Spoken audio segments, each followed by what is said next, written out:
Hey there, let's make Van Gogh Designs Raw Edge Applique Mushroom Ornament. A couple of examples here. I have an eyelet version, which is what the design calls for. And on this one, I just inserted in between the layers for a different look. Let's talk about materials. Quilting cotton is perfect.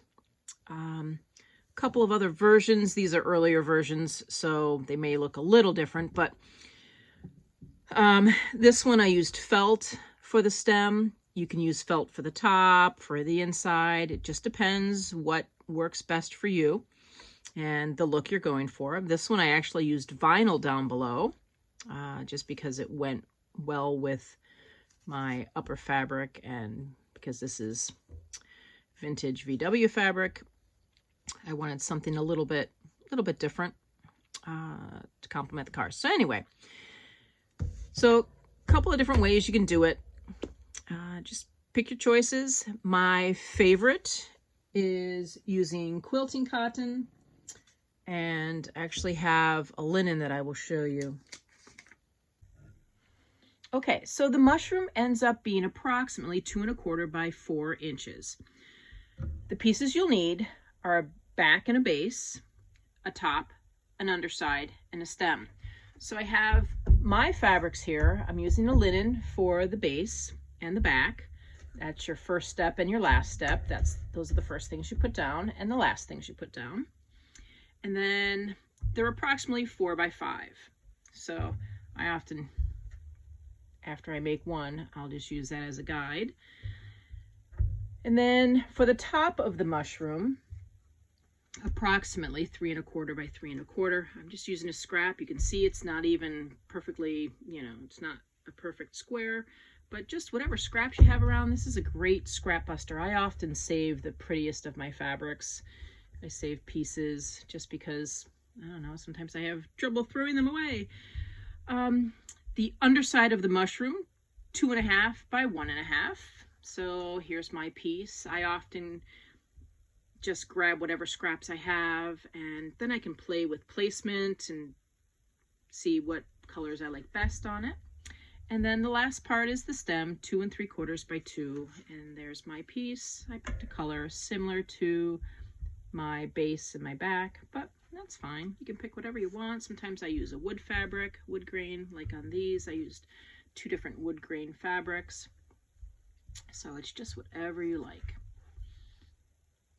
So let's talk about some of the supplies that you may need. I did prep all of my fabric pieces with spray starch and an iron. I find it's easier to get a nicer look with the fabrics if they're starched and ironed.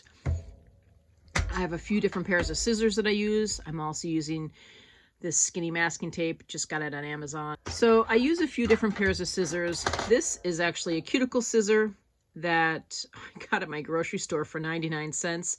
I'm always picking up cheap ones because they do work very well, especially the tips. I have this cheap pair from Joann's. I like it because it is curved and the handle is longer. And then this is one of my favorite pairs.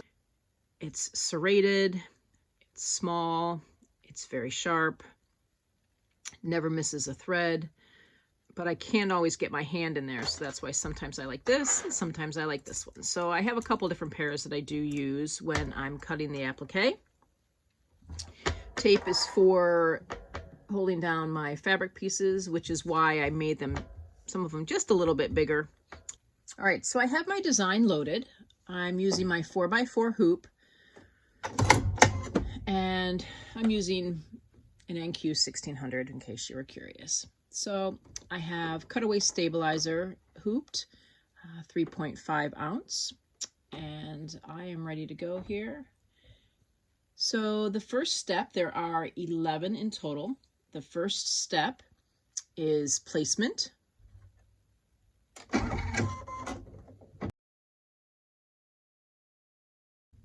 So I'm going to take one of my bases, the front base, and stick it down. Make sure it covers all parts of the mushroom. The biggest issue I had is I wouldn't take my hoop off and I would miss the top, so I cut stitches a few times. So you want to make sure that your fabric gets secured and keep the tape out of the stitch area. You can always lift it and make sure if you have a smaller piece. But just enough to keep it from either shifting or bubbling.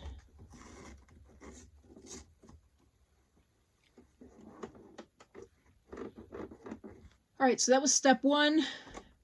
Put my fabric down, and now we're going to do the placement for the underside of the mushroom. That's step two, placement for the underside of the mushroom.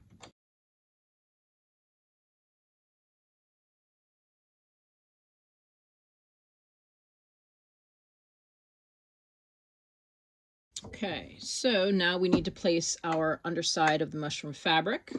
This is going to be the top fabric. So I wanted to pick something. I want to get less gray in there.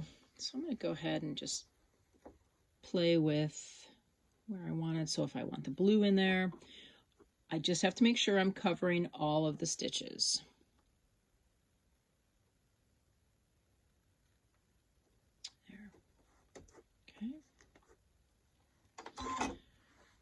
I could tape again.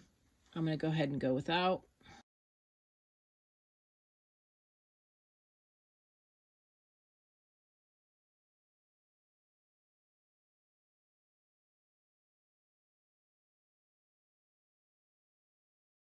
Certainly, if you're worried about it shifting, you could go ahead and tape it down. All right, so I have two choices. I could go ahead and trim now, or I can do the accent parts of this. I'm going to go ahead and just do the accent part.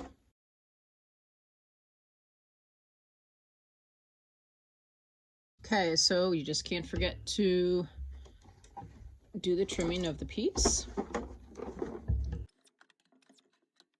All right, so I'm going to just, this piece gets covered around the outside edges of it. So you can cut this one as close as you want.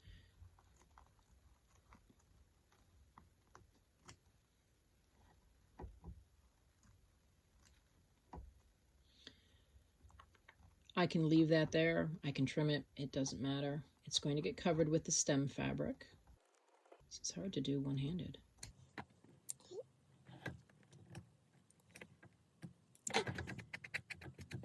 Okay, that's trimmed enough. It's all going to get covered, and we're only going to see the accent fabric and the detail. Okay.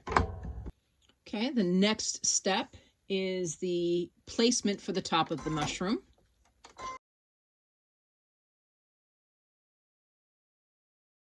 So I have my top of my mushroom fabric, and I just want to see what I want showing. I want part of a flower, so it's going to come here, and a little bit of it is going to wrap down here, but not very much. So this is the main area that you would be concerned with getting the colors right, or however you want. Either way, I just want to make sure I'm covering all of my placement stitch lines.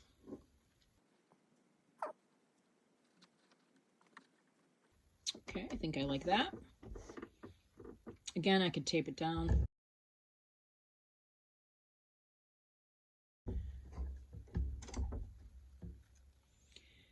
I'm using blue thread just because that's what coordinates, but you can use a contrasting thread, whatever you like. Okay, the next thing we have to do is we need to trim this. Okay, so I'm going to remove my tape. And when I'm trimming, I don't want to trim right to the stitches. You can. Apparently that's how quilters do it. But I want to leave a little bit of an edge. So this might take a little bit of practice for you. I've done over 30 of these mushrooms. So I'm getting a little bit better most of the time. Still make mistakes, but But I want to leave just a little bit for that rustic look. That's why I like using, this is a linen fabric that I had in my stash. Alright, so that's not perfect, but I'm going to trim it when I take it off the hoop. It'll be a lot easier to trim it in hand rather than on the hoop, but that's not too bad. Okay, now the next thing we have to do is, now remember there are 3 layers here. Our base layer, the underside, and then our top. So you want to get your scissors in between the mushroom top layer and the underside layer. And I like to make a cut just through the center. And then I can go to this side and trim on the inside. And this is why I like the longer handled scissors, because I can just kind of get the tips in there. And my hand isn't too close, it's not in the way. Although I do and was using these most of the time for the first few. That works well too, but I do like these. They're okay for a cheap pair.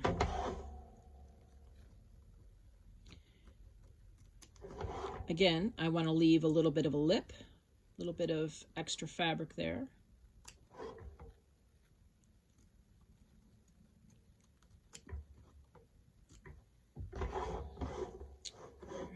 Leave that there. Most important part to trim right now is this bottom part, because now we're going to put our stem fabric on. Well, not yet, but soon. So again, I don't have to get too picky right now with this. I can come back and do a little bit more of this later. But the most important part is to get here so that we can put our stem fabric on. Okay, next thing we need to do is we need to do our placement for the stem. All right, so let's do our placement. But before I do, I want to change thread colors. I would like the top stitching of the mushroom to match it a little bit more. All right, so let's do the placement of the stem.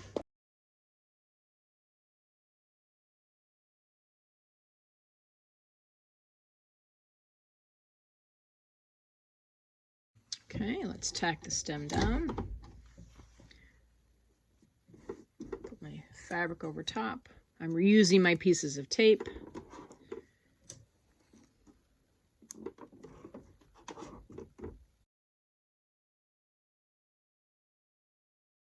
So we need to do some trimming again.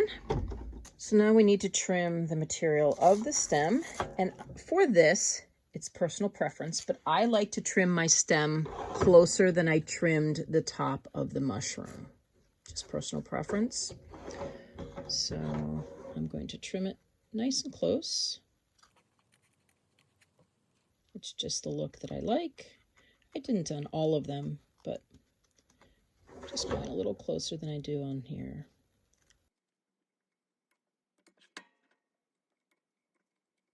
Any spots I miss, just come back and reclip. Duckbill scissors are really nice as well. I have a pair, but they're too dull.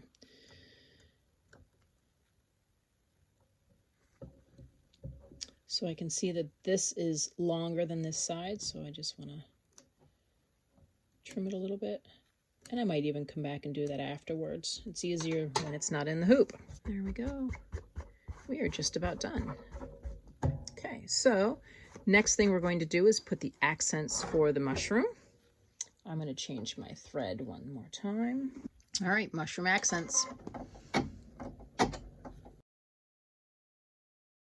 Okay, step 10 is the placement for the eyelet at the top of the mushroom. I'm going to switch threads.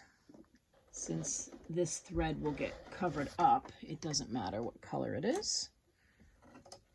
You can always skip this step. And if you do, let me show you real quick. If you want to skip that, you can tape a piece of cording, take it out, take your cording out, and then put your back on and stitch it. Okay, I would just tape the cording here, and I'd tape the cording here so it stays straight and doesn't move while it's on your machine. I like to clip the back of my stitches too. I don't like those sticking out. I don't want to cut them when I'm trimming fabric because I don't want thread showing through on the sides, so it's good to trim all of this. Don't trim the knots. Don't get too close. Okay. Good. All right, so let's do the placement. So I'm going to put my piece over, cover all my stitches. Don't get too close to the edge. Remember, we need to leave a little extra. So make sure there's enough overhang.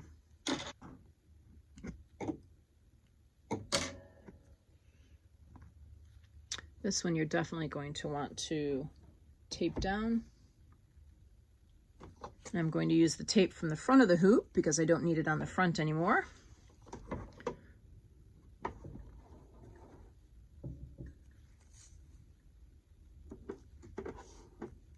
It has enough sticky just to get us through this.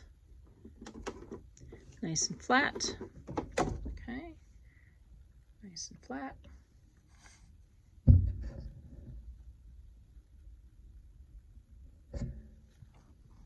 Could have probably done a better job ironing that right there. It's the back. I'm not going to worry about it right now. Get it tacked down. All right, so I have matching thread for my base because I don't want it to contrast. You can choose to have it contrast if that's what you like. The other thing I'm going to do, you ever get those bird nests on the underside of your stitch out? This is how you prevent that. I'm holding my thread. I'm going to use my needle down button. Let me see if I can get you to see that. Well, use my needle down button, press it again, and I'm going to pull. And in here, you can see my bobbin thread came through right here. So I'm going to pull that out. And I'm going to hold both threads in my hand. Okay, both threads.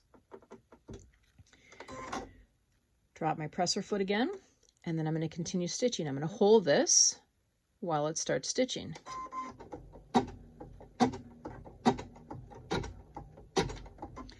Once it does its tie off, I'm going to go ahead and clip. I'll clip those tails later and then keep going. And that's it.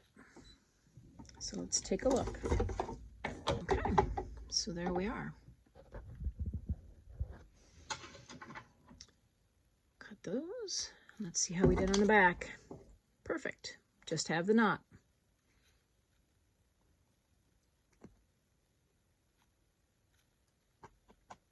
Much cleaner.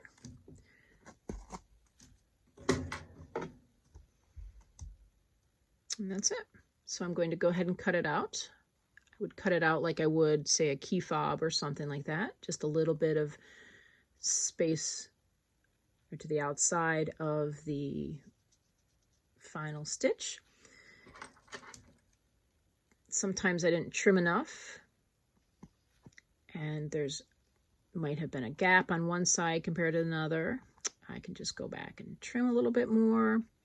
This one actually did a really nice job cutting, and pretty even. So you can see there's a little bit more room on this side than this side, but that's part of the creativity of doing a raw edge applique.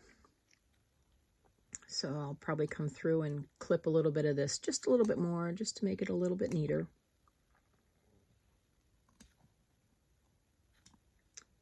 But again, I'll do that when it's out of the hoop. So there we go. Put your eyelet in and you're all set.